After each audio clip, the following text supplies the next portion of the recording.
প্রিয় দর্শক, দেশ টিভির নিয়মিত আয়োজন জনতার ভাবনায় কুষ্টিয়া থেকে আমি স্বাগত জানাচ্ছি নাহিদ হাসান তিতাস। দেশের অর্থনীতি, সামাজিক ও রাজনৈতিক সহ নানান বিষয় নিয়ে কী ভাবছে সাধারণ মানুষ তাই তুলে ধরি এই আয়োজনে। আমি রয়েছি কুষ্টিয়ার সুগার মিল এলাকায়। এখানের সাধারণ মানুষ বর্তমান সমসাময়িক বিষয় নিয়ে কী ভাবছে তাই তুলে ধরব আজকের আয়োজনে। আসলে এই যে বর্তমান সময় চলছে, এই বর্তমান সময়ে দেশ কেমন চলছে, কিভাবে চলছে, আপনাদের প্রত্যাশা মতো দেশ চলছে কিনা? বিসমিল্লাহির রহমানির রহিম। বর্তমান যে অন্তর্বর্তীকালীন সরকার যেভাবে দেশ চালাচ্ছেন, আসলে আমরা স্বাধীনভাবে স্বাধীন দেশে আমরা চলতে চাই। কারণ আমরা স্বাধীনভাবে বর্তমান আমরা চলতে পারছি না। কারণ ফেসিবাদী সরকার যেভাবে দেশটাকে অরাজকতা করে গেছেন, বাংলাদেশের প্রত্যেকটা সেক্টরে দুর্নীতি হয়েছেন। আমি এমন কথা শুনেছি যে বাংলাদেশের নাস্তিকবাদী সরকারের যারা ঊর্ধ্বতন ব্যক্তি ছিলেন, তারা বছরের শেষের দিকে এসে ওনারা টাকা গোনার সময় পাইতেন না। ওনারা বস্তা কন্ট্যাক্ট করতেন যে আপনি কত বস্তা দেবেন। তাহলে এই ছোট্ট একটা বাংলাদেশে যদি এই ধরনের যদি দুর্নীতি হয়, তো বাংলাদেশের 18 কোটি মানুষ কখনো শান্তিতে থাকতে পারে না। যেমন আমরা যদি বাজারের দিকে তাকাই, বাজারটা এমন একটা পর্যায়ে চলে গেছে, সাধারণ মানুষ আমরা বাজারে যদি 1000 টাকা নিয়ে যাই, আমরা বাজার করে বাসায় যেতে পারি না। 1000 টাকায় বাজার কিছু হেরা। যদি 1000 টাকার বাজারে আমরা যদি বাজারে যাই, দেখা যাচ্ছে যে আমরা 5 থেকে 6টা আইটেম কিনতেই আমাদের টাকা ফুরিয়ে যায়। শুধু বাজারের কথাই বলবো না, বাংলাদেশের প্রতিটা সেক্টরে অসংখ্য হাজারো কোটি টাকার লুটপাট হয়েছে, দুর্নীতি হয়েছে। তার বাস্তব উদাহরণস্বরূপ আমি বলতে পারি, আমরা যেহেতু কুষ্টিয়ার মানুষ, আমাদের কুষ্টিয়া লক্ষ হাজারো মানুষের প্রাণের দাবি যে আমাদের কুষ্টিয়া সুগার মিল, যেমন আমাদের কুষ্টিয়ার কোনামধন্য ব্যক্তি হানিফ সাহেব, উনি আমাদের এই প্রতিষ্ঠানটা বন্ধ করে দিয়েছেন। তো উনি যদি মনে করতেন যে প্রতিষ্ঠানটা চালু রাখবো, অবশ্যই পারতেন। তার কারণ হচ্ছে যে বাংলাদেশে যে 15টা সুগার মিল রয়েছে, এই 15টা সুগার মিলে আমরা যে চিনি উৎপাদন করি, এটা একটু কালো টাইপের, লাল টাইপের এবং অনেক মিঠা চিনি এটা। তো আমরা বাজারে 42 থেকে 48 টাকায় এই চিনি আমরা পেতাম। তো যখন সারা বাংলাদেশে 18 কোটি মানুষের দরজায় যখন এই চিনিগুলো যখন পৌঁছিয়ে গেলেন, আমরা যখন এই চিনির স্বাদ পেয়ে চিনি যখন খেতে শুরু করলাম, তখনই দেখা যাচ্ছে সালমান এফ রহমান একজন নাস্তিকবাদী সরকারের, অবৈধ সরকারের, ফেসিবাদী সরকারের এই যে সালমান এফ রহমানের যে একজন বাবাজি, উনি শেখ হাসিনার একজন কাছের উপদেষ্টা ছিলেন। ওনার সাদা চিনির ব্যবসা ছিলেন। উনি শুধু সাদা চিনির ব্যবসা করতে গিয়ে গাজীপুর ওনার নিজস্ব ফ্যাক্টরি রয়েছে এবং ইন্ডিয়া থেকে উনি চিনি নিয়ে আসতেন। শুধু ইন্ডিয়া থেকে না, সারা বাংলাদেশে বহির্বিশ্ব থেকে সাদা চিনি নিয়ে আসে। উনি সারা বাংলাদেশে 18 কোটি মানুষের কাছে এই সাদা চিনি 90 থেকে 1 চান্সে 130 টাকা রেটে উনি বাংলাদেশে এই সাদা চিনি ছড়িয়ে দেয়।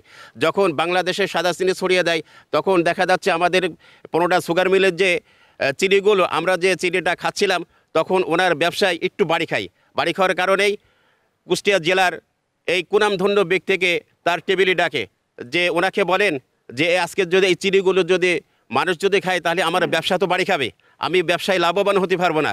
তখন দেখা যাচ্ছে তিনি একটা পরামর্শ দিলেন, তাহলে এদেশের যে প্রধানমন্ত্রী তার সাথে বসতে হবে।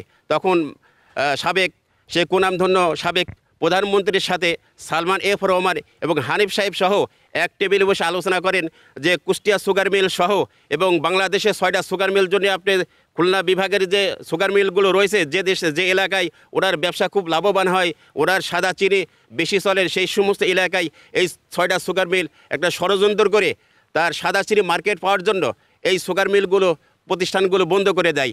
শুধু বন্ধ করার কারণ হচ্ছে হানিফ সাহেবের অ্যাকাউন্টে অসংখ্য হাজারো লক্ষ কোটি টাকা দিয়েছেন।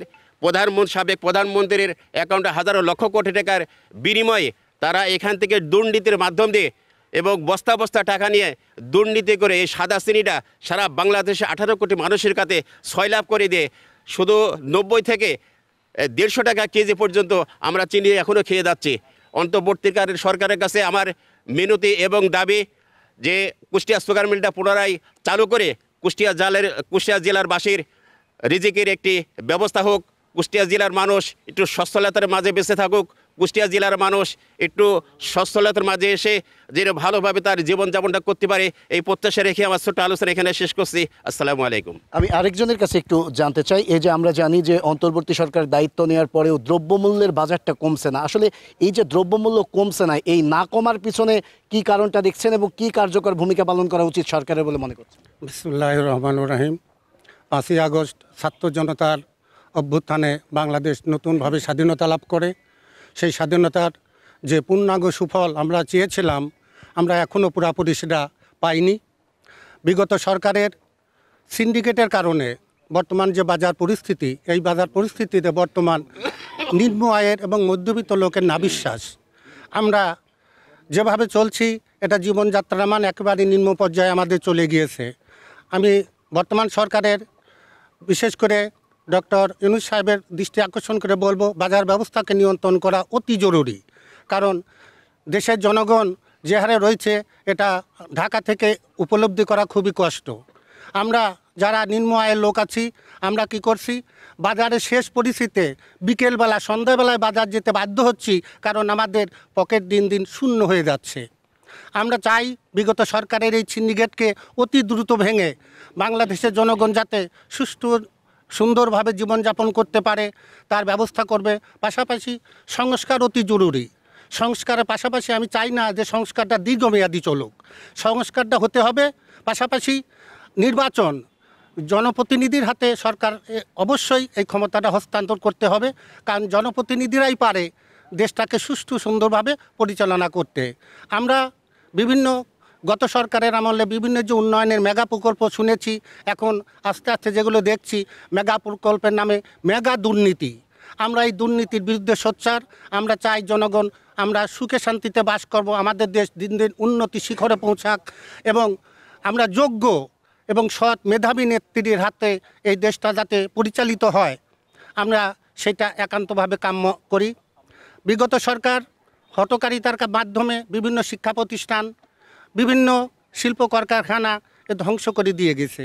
আমরা শুধু তাদের এই মেগা প্রকল্প, আমরা পদ্মা সেতুর দিকে তাকিয়েছি আমরা শুধু, কিন্তু আমাদের জীবনযাত্রা যে কোথায় চলে গিয়েছে এটা আমরা বুঝতে পারি নাই। বিগত সরকারের আমলে আমরা এ কথাটা মুখ ফুটে বলতেও পারি নাই। আজকে আমরা যে কথাটা এখন বলতে পারছি, আমাদের মুখটা আমাদের টুটি চেপে ধরা হয়েছিল। আমরা চাই যে সরকারই আসুক, আমাদের বাক স্বাধীনতা যেন কেউ খর্ব না করেন। আমরা ধর্ম মত নির্বিশেষে, আমরা হিন্দু মুসলমান বৌদ্ধ খ্রিস্টানের দেশ, আমরা চাই সবাই এখানে মিলেমিশে ভ্রাতৃত্বের সাথে আমরা বসবাস করব।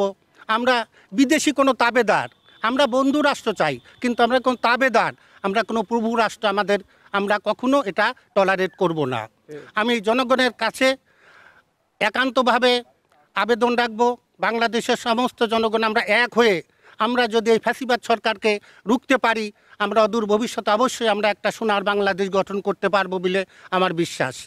আমি এ বলে শেষ করছি। আমি একটু আরেকজনের কাছে শুনতে চাই, আসলে বর্তমান সময়ের আইন শৃঙ্খলা পরিস্থিতি কেমন দেখছেন এবং আইন শৃঙ্খলা পরিস্থিতিতে আপনারা সন্তুষ্ট কিনা, এবং আরও ভালো আইন শৃঙ্খলা পরিস্থিতি করতে কি কি পদক্ষেপ নেওয়া উচিত বা পুলিশের ভূমিকা কী নেওয়া উচিত বলে মনে করছেন?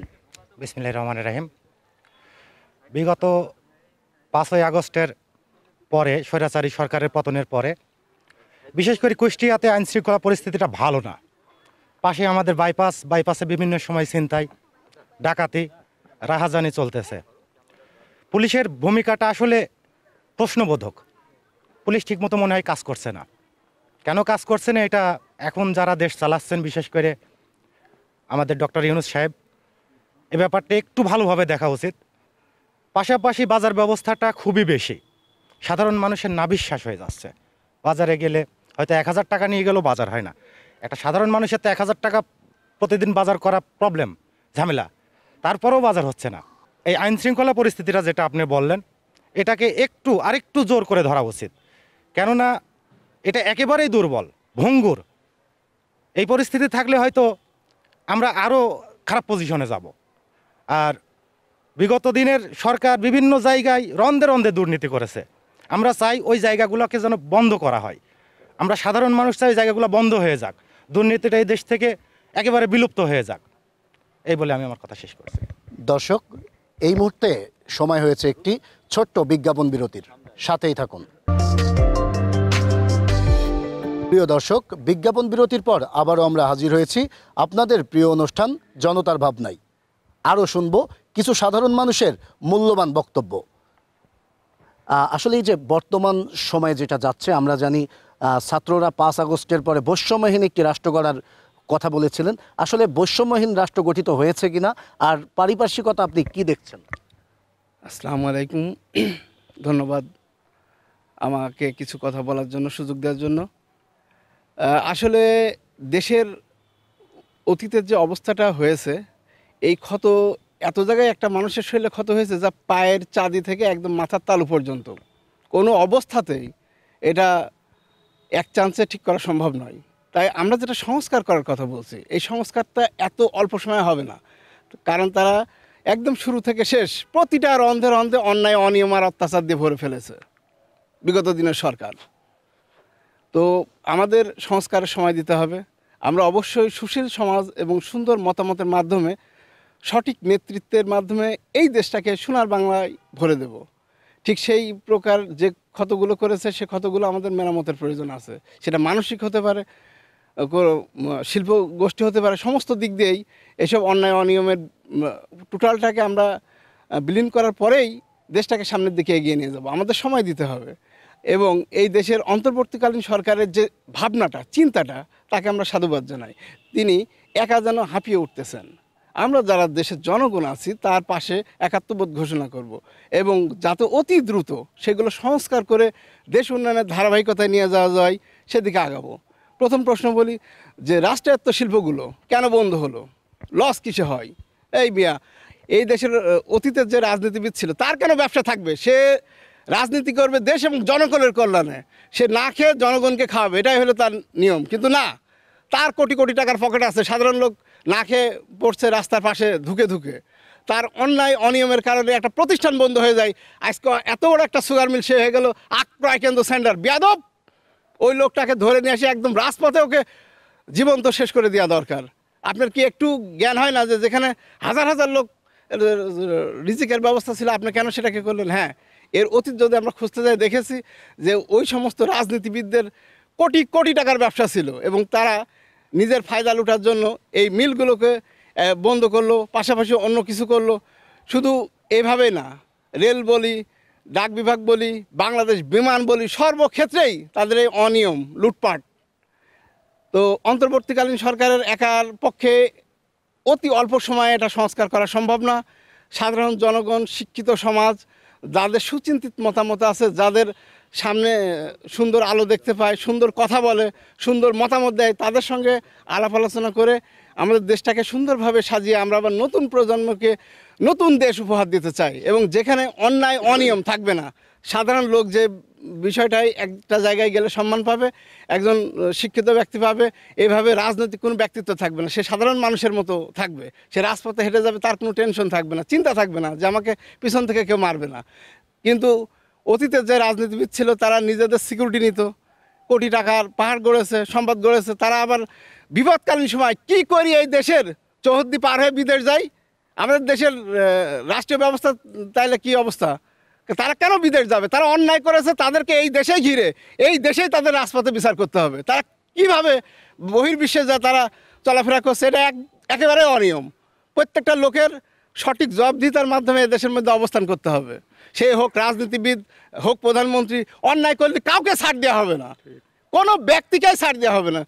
প্রধানমন্ত্রী পাসপোর্ট করতে গেলে তার কোনো কিছু নেগোসিয়েশন লাগবে না। একজন কৃষক হজে যাবে, তার পাসপোর্টের বিষয়ে এর নামে ভুল, এটা ভুল, এটা ভুল, এভাবে বৈষম্য থাকতে দেওয়া যাবে না।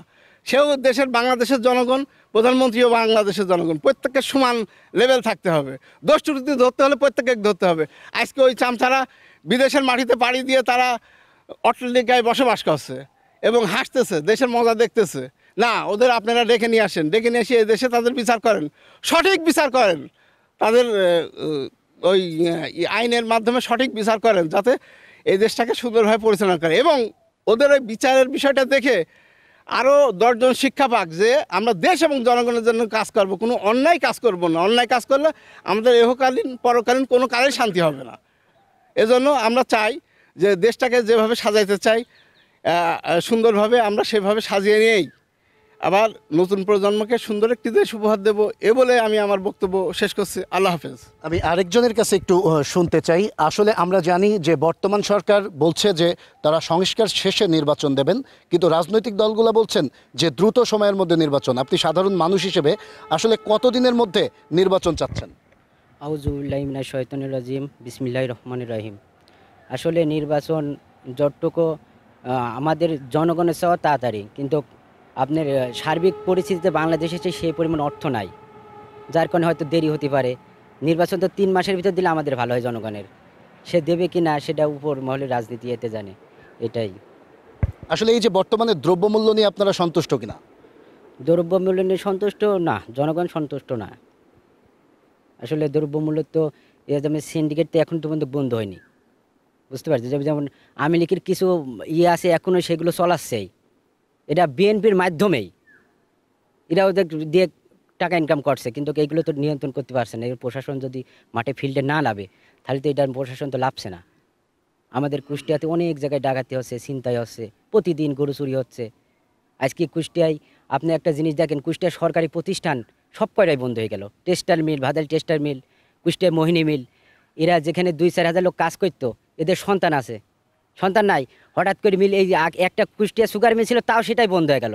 আমাদের বন্ধুর সাথে যখন কথা বলি আমরা, তখন বলে বন্ধু আমরা খুব খারাপ অবস্থা, আমার আব্বা চাকরি চলে গিয়েছে, বউ এরকম বাজার নিয়ে গেলে বউ রাগ করছে। এই যে একটা ব্যাপার, কিস্তি আছে, তো হঠাৎ করে একটা মিল বন্ধ হলে সেই ছেলেটা হয় সন্ত্রাসী হবে, না হলে চুরি করতে হবে, না ডাকাতি করতে হবে। এই কারণে কুষ্টিয়ার যে অবস্থা, বাইরের জেলায় গেলে বলে কুষ্টিয়ার লোক আছে সন্ত্রাসী, খুব মস্তান। আসলে কী আপনি আর দেখেন যে কুষ্টিয়ায় কোন প্রতিষ্ঠানটা আছে যেখানে 500 লোক সরকারি প্রতিষ্ঠানে কাজ করে? দেখেন তো একটা প্রতিষ্ঠান আছে নাকি? কুষ্টিয়া সুগার মিল ছিল, তাও সেটা বন্ধ হয়ে গেল। তা আমরা জোর দাবি করবো এই ডক্টর ইউনূস সাহেবকে, স্যারকে বলবো, আপনি অনুরোধ করছে আমরা কুষ্টিয়া সুগার মিলটা এবং কুষ্টিয়ার যে সরকারি প্রতিষ্ঠানগুলো আছে সেইগুলো আপনি করেন, চালু করে যে কর্মস্থল, হাজার হাজার কর্মস্থল আমাদের, যাতে এই সন্ত্রাস এবং এই ডাকাতি যাতে কমে।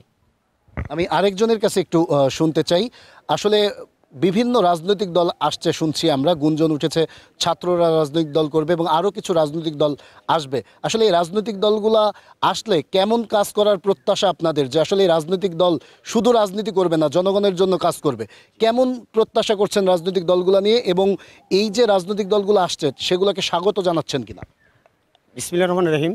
বিষয়টা হচ্ছে যে আজ দীর্ঘ 16 বৎসরে এই আওয়ামী লীগ সহ তার 14 দলের দোসররা এই বাংলাদেশকে যে অবস্থানে পৌঁছে দিয়েছে, আমরা এখন এই যে ডক্টর ইউনূস সাহেব এখন অস্থায়ী সরকার হিসেবে যখন এখন আছেন, ইনি এত তাড়াতাড়ি 16 বছরের আসলে 16 দিনে কিংবা 16 মাসে উনি কিন্তু এই সংস্কার শেষ করতে পারবে না। এখন দরকার এই বাংলাদেশে, এই যে 16 বছরে কোনো ভোট হয় নাই, এই ফ্যাসিবাদী সরকার একদম মানে জোর করে প্রশাসন দিয়ে, বিভিন্ন সন্ত্রাসী দিয়ে এই দেশটাকে আসলে এমন অবস্থানে পৌঁছে দিচ্ছে যে এই ডক্টর ইউনূস সাহেব এই 16 মাসে কিংবা কোনো ইয়েতে সে শেষ করতে পারবে না।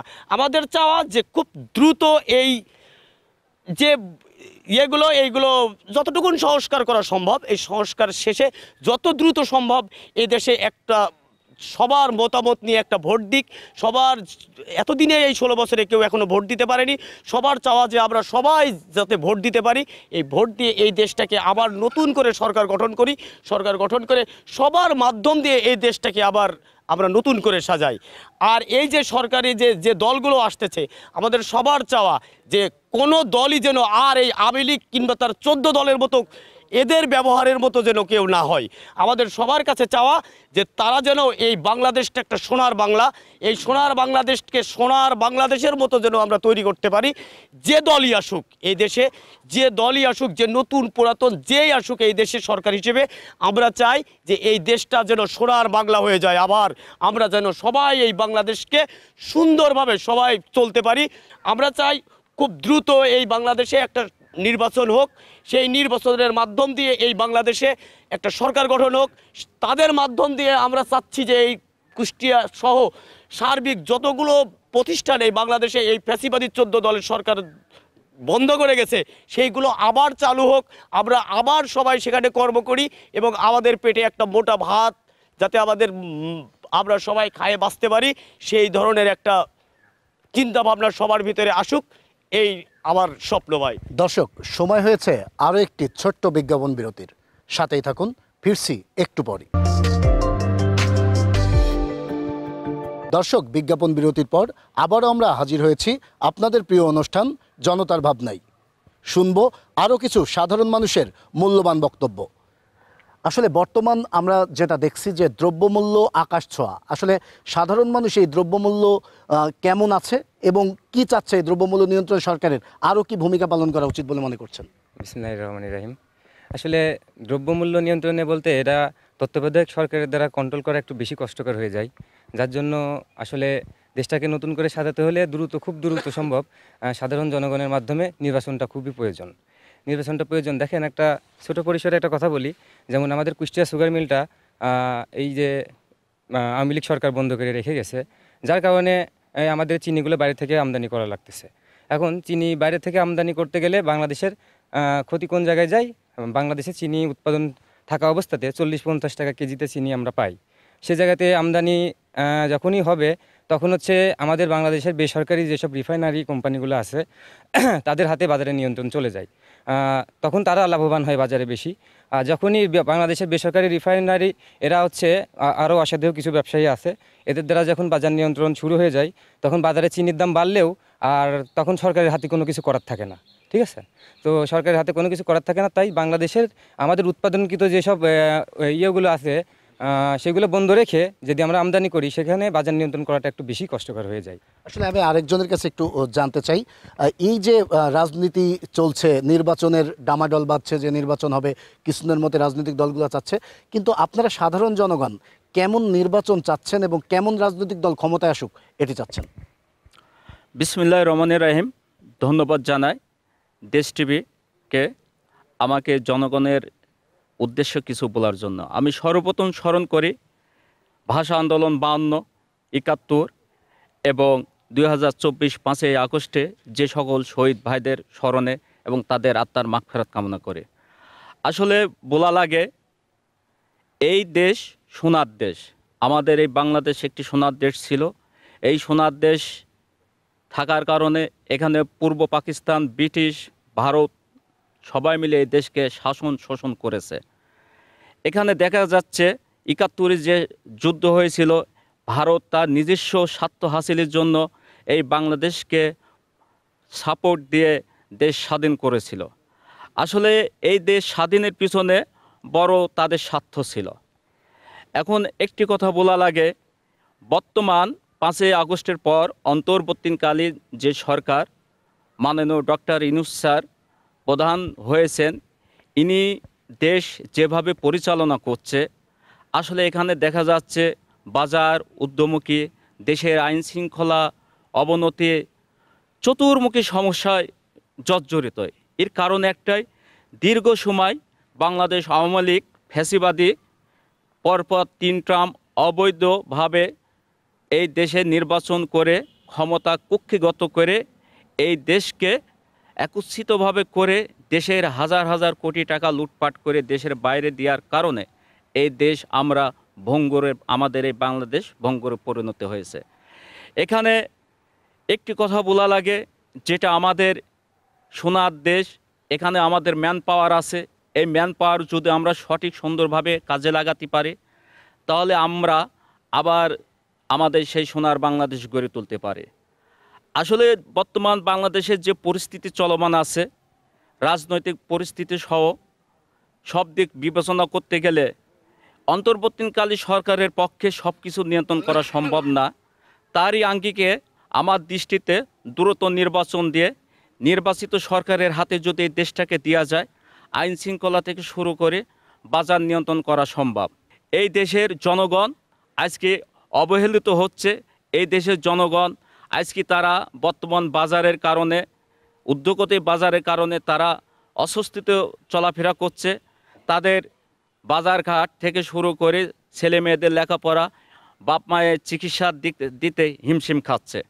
পাশাপাশি আমাদের দেশে যে বেকারত্ব দেখা যাচ্ছে দিনের পর দিন, শিক্ষার মান ধ্বংস করে দিয়েছে। সেই অতীতের শিক্ষাটা আমাদের ফিরিয়ে আনতে হবে। আমাদের শিক্ষাটা ফিরে এনে আমাদের যে জাতি গড়ে উঠছে, আমাদের বাংলাদেশের জনগণের যে স্বপ্ন, তারা শুধু সুন্দরভাবে জীবনযাপন করতে চায়, তারা তাদের সারাদিন কর্মকাণ্ড করে রাতে একটু ঘুমাতে চায় শান্তিতে, কিন্তু অতীতে আসলে সেটা হয় নাই। না হওয়ার কারণ একটাই, তারা এই দেশের জনগণের উপর জুলুম, নির্যাতন, হামলা মামলা, গুমের শিকার হয়ে অনেক পরিবার আজকে ধ্বংসের পথে। আসছে যে নির্বাচন, অন্তর্বর্তীকালীন সরকারের হাত থেকে যে নির্বাচন হবে, আমরা চাইব এই দেশের একটা সুন্দর পরিবেশে একটা নির্বাচন হোক। সেই নির্বাচনে যে দল জয়লাভ করুক সেই দলের চিন্তাভাবনা করতে হবে দেশের জনগণ রাষ্ট্রের কাছে কি চায়। রাষ্ট্রের অবকাঠামো চেঞ্জ করতে হবে, অবকাঠামো চেঞ্জ করে সেই জনগণের আশা আকাঙ্ক্ষা, মৌলিক অধিকারগুলো পূর্ণ করতে হবে। তা যদি না করা যায়, আওয়ামী লীগ গভর্নমেন্টের যে অবস্থা, যে পরিণতি হয়েছে, যদি নির্বাচিত সরকার সে আওয়ামী লীগের পথে চলমান থাকে, জনগণই আবার জবাব দেবে। তাই আমি বলতে চাই, আমাদের সবার সেই দিক চিন্তা ভাবনা করে আমরা এমন প্রার্থী, এমন দলকে এই দেশে রাজনীতিতে ভোটের মাধ্যমে তাদের আসন গ্রহণ করে, যাতে আমরা সুন্দর, সমৃদ্ধ, উন্নতিশীল বাংলাদেশ গড়ে তুলতে পারি, এই আশা ব্যক্ত রেখে আমি আমার সংক্ষিপ্ত আলোচনা। আরেকজনের কাছে একটু শুনতে চাই, আসলে কেমন রাষ্ট্র চান, কেমন সরকার চান? জি, ধন্যবাদ দেশ টিভির আমাকে কিছু কথা বলার জন্য। আলহামদুলিল্লাহ, আসলে আমাদের এই দেশটা আমরা যখন ছোট ছিলাম তখন দেখছি কত আনন্দ করে বেড়াইছি, কিন্তু এখন আমাদের মনে আর সেই শান্তিগুলো এখন আর নেই। আজকে দেখেন, এই দেশটা এমন সুন্দর হওয়ার দরকার যাতে প্রতিটা মানুষ ভাইয়ের মতন ভাই থাকতে পারে, প্রতিটা মানুষ একে অপরের জন্য দুঃখ পায়। আজকে দেখেন, যেই সরকার আমাদেরকে ফেলাই থুয়ে চলে গেল, তারাই তাদের সাথীর লোকদেরকে ফেলাই থুয়ে পালাই চলে গেল। চলে যাওয়ার কারণে তারা আজকে দেখেন কত কষ্টের ভিতরে রয়েছে। এভাবে যদি আমরা আমাদের রাজনীতি করি, তাহলে আমাদের এই দেশটা তো ওরকমই হবে। এই জন্য আমাদের এই দেশটা সুন্দর করার জন্য আমরা প্রত্যেকেই সবাই মিলেমিশে যদি কাঁধে কাঁধ মিলিয়ে যদি দেশটা গড়ার জন্য চিন্তা ভাবনা করি, যেমন এখন বর্তমান সরকারের কাছে আমাদের দেশটা দেওয়া হয়েছে ডক্টর ইউনূস সাহেবের কাছে।